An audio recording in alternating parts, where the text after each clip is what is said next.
For this case, we have a 58-year-old female who's a former smoker who presents with metastatic lung adenocarcinoma involving the liver.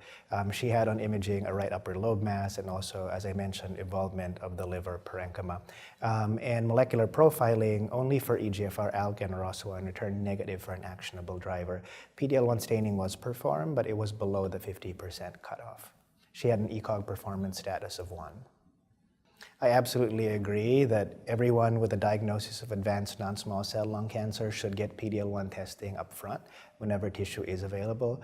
We now know that based on the results of the KEYNOTE-24 trial, that patients who have a PD-L1 positivity rate of 50% or greater based on the assay used in that trial do have improved outcomes if they receive an immune checkpoint inhibitor as a single agent, in this case pembrolizumab, compared to platinum doublet chemotherapy.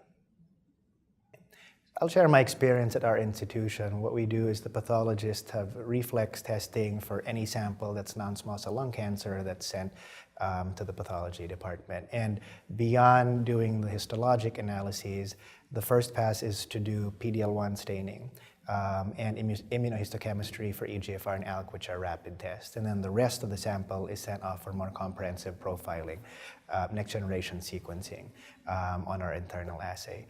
Now, our situation is unique, obviously, compared to what other people experience in the community in terms of resources. But PD-L1 testing is something that can be done in a community setting, and local pathologists are familiar with the caveat that there are a variety of different assays depending on the drug that you're looking at. So between atezolizumab, nivolumab, and pembrolizumab, there are different cutoffs and different ways of measuring PD-L1, also with different antibodies. To be very specific though, if you're looking for a test for PD-L1, given the fact that pembrolizumab did gain approval in the first-line setting, if that assay is at your disposal, then I would use that assay. I will say one last thing, that there have been groups that looked at the concordance between the various assays, and at least some of the assays track very nicely in terms of scoring by pathologists, with the exception maybe of the atezolizumab assay, which is scored a little differently based on the inclusion of both tumor cells and immune infiltrating cells.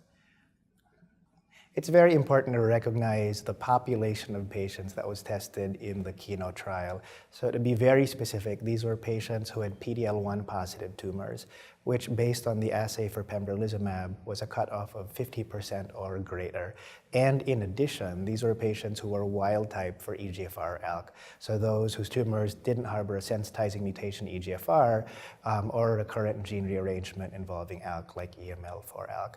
If I have a patient that meets those criteria, EGFR ALK wild type and 50% or greater, I would absolutely give pembrolizumab based on the results of that trial.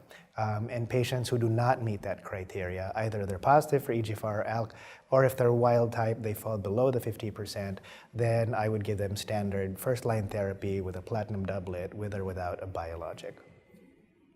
We don't have a lot of data on what to do after first-line pembrolizumab, but the obvious answer is to default to the standard of care. For patients who have a durable response to pembrolizumab as a first-line agent, I would then follow up after progression with platinum doublet therapy, again with or without an anti-angiogenic agent. What to do thereafter, we'll figure out as the data rolls in, but right now that would be the algorithm I would follow.